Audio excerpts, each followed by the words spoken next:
Hello, je te propose de faire un calcul de limite qui est connu, c'est la limite de 1 moins cos x sur x carré.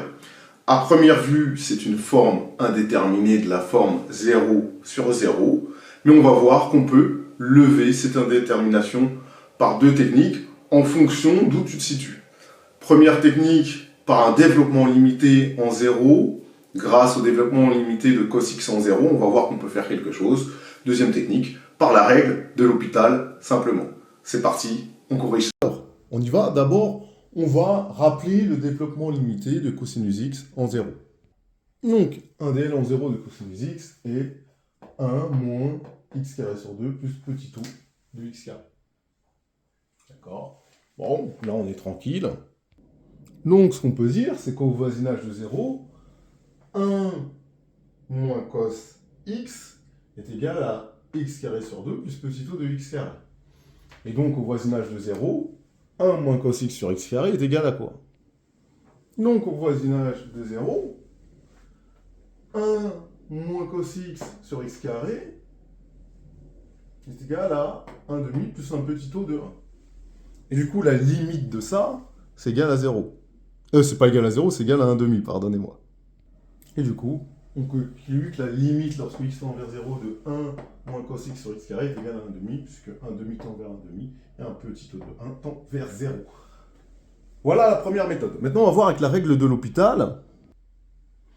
Donc, la règle de l'hôpital, elle s'utilise lorsque j'ai un quotient et que ce quotient me donne une forme indéterminée de la forme 0 sur 0 ou infini sur infini. Donc, je vais considérer une fonction f définie par f de x égale 1 moins cos x. Bon, on peut la définir sur R. Ce qui est important, c'est que la fonction soit dérivable en 0, d'accord? Et j'ai une fonction définie par g de x égale x carré, d'accord? Ce qui est important, c'est qu'elle soit dérivable en 0. Donc, nous, on a bien limite de f de x sur g de x qui donne une fi de la forme 0 sur 0.